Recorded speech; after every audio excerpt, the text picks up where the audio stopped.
Welcome to a city in China where you're rewarded with wishes for chugging a shot and smashing the cup on the ground, where they make noodles like pancakes, and where 8,000 terracotta warriors stand in solidarity with their emperor for eternity. This is Xi'an, China. Good morning from Xi'an. This is such an interesting city with a ton of history. There's a Muslim quarter here. Food is different.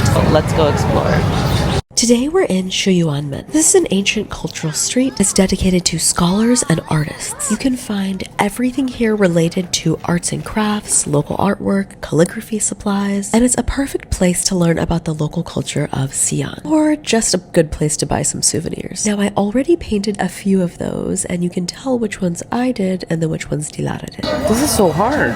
So this is really common here. Basically, you pick a stamp and then they carve it with whatever you want on it, and it's made from different stones. Now, this is just one of the street vendors offering these. There are tons of different artisans that carve these. They're actual stone pieces, so you choose your stone and you pay according to the stone itself. Then you tell the artisan what you would like on the stamp, and then he draws it and gets to carving. Look at the intricate detail that he has to do, and it's so small. You would think that you would have to pay more for it being smaller, but actually the larger ones are more expensive. Ooh, wow. Okay,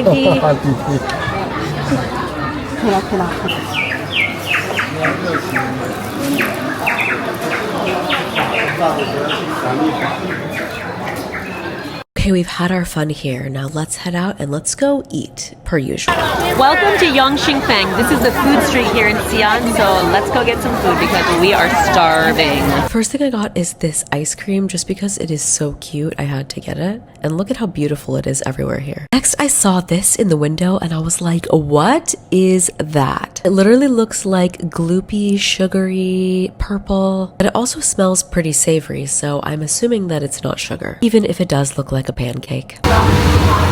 We're here in this noodle restaurant and they have different vegetable noodles and then also fruit noodles. So the fruit and the vegetables is incorporated into the noodle. It's pretty cool. This is actually called noodle skin, and it makes sense when you saw how they prepared it. 7.13 yuan equals $1. So these are all under $1.70. So as you can see, he's adding some MSG, some salt, maybe some sugar, and different seasonings. There's sesame seeds and then this brown sauce that they're putting on. And I believe that's a chili oil with black bean in it. Wow, it looks really good. Yummy! Just a few seconds of concentration while I head to the table so I don't spill this everywhere, but I made it. Look at how good this looks.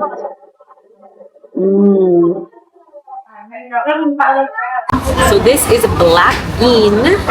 It's supposed to be spicy. Ooh, looks good.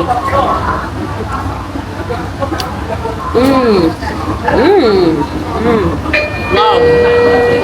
It's so flavorful.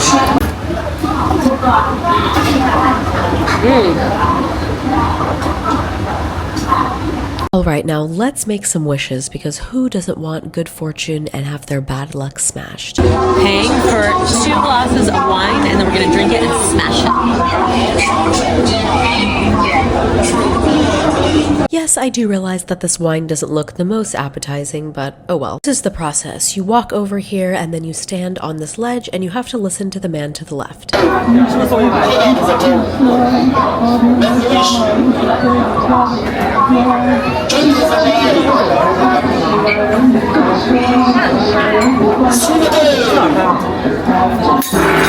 If you didn't quite catch that, don't worry, I didn't either. You have to drink it, make a wish, and smash your cup. But what I did not realize is that you can do as many as you want. So this girl here got 7 and she proceeded to chug all of them and then break them one after the other with this guy on the gong smashing every time she threw it.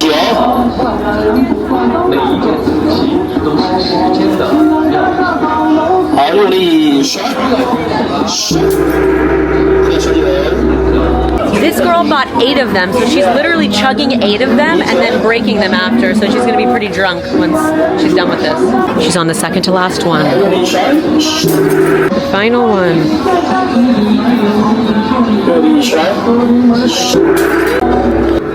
This area is really just a never-ending place of activities. There's so much to look and see and do. I kept walking and happened to stumble upon this ancient tea house from the year 1068. They were giving out samples in the front, so that brought us in, but mostly because I saw this tea and I was like, wow, that looks really cool. They actually ferment it and they dry it and they put it in those big blocks. I'm not sure exactly the name of it, but it's really good. Now we're actually in a little bit of a rush, but on the way out, I saw these samples and I was like, okay, that looks pretty good. Let me get one. It's like a fruit roll-up. I think it's made from pomegranates. After a long day of exploring China, all I want to do is lay in bed, relax, use my phone, maybe watch a show, or make some videos for social. But would you believe it? Even though China is extremely technologically advanced, sometimes the internet makes it so that you literally cannot do anything because the Wi-Fi is so slow.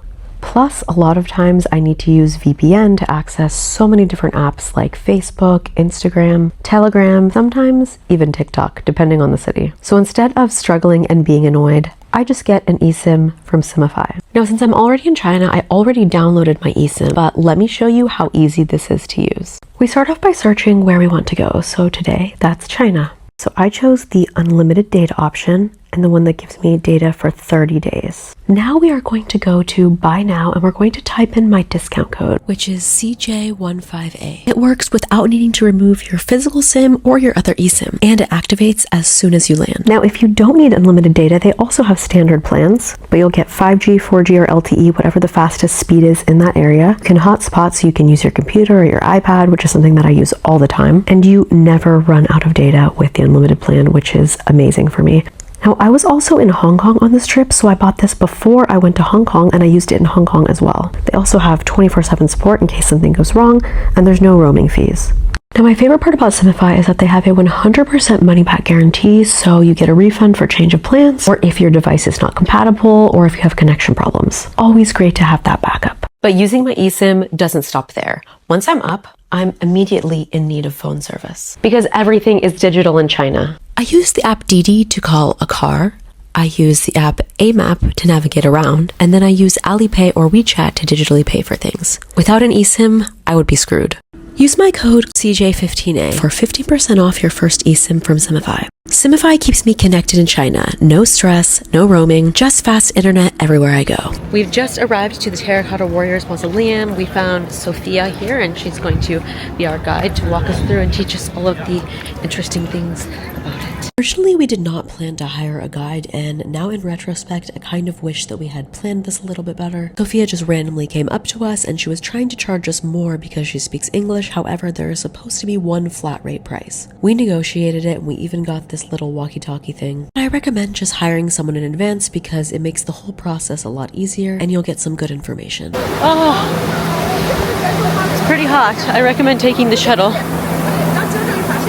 One thing that you definitely need to expect when you go here is that there are going to be a lot of people no matter what time of the day that you go. This is considered low season, this isn't even during a holiday time, and this is how many people are just right there surrounding it. But it is really, really cool.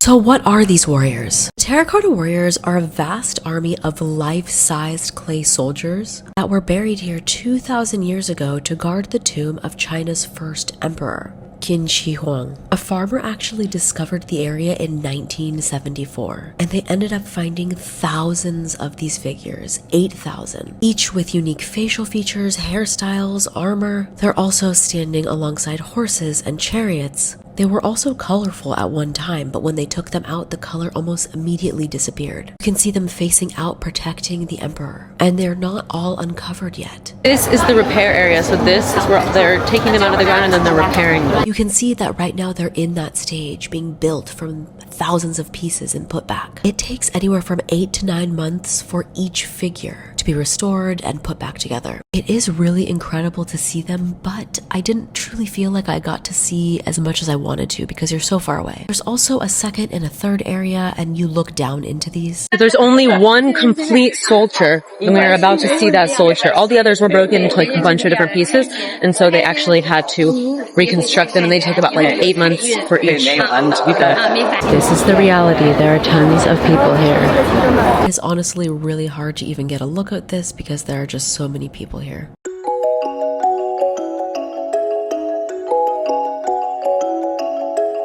This is the kneeling archer. It's unique because most of them are actually standing, so to have one kneeling is very different. If you can see this horse, it's made without any stirrups because that's how it was during this time. Supposedly, it's because they were a very tall people, so they didn't need stirrups. Behind me is the general, and you can see that because you can tell by the hat. He's wearing a butterfly hat. And in general, that's how the different people were distinguished. Their hair, their clothes. You may also notice that they don't have any weapons, and that's because they were stolen not long after they were buried. But let's talk about Emperor Qin Shi Huang's tomb. Right now, it literally just sits under this big hill, basically. But what they believe lies beneath it is potentially disastrous. Ancient texts warn that it's filled with rivers of toxic mercury, designed to mimic flowing water and protect the emperor in the afterlife. And modern soil tests around the tomb show abnormally high levels of mercury, so it's proven those warnings to be true.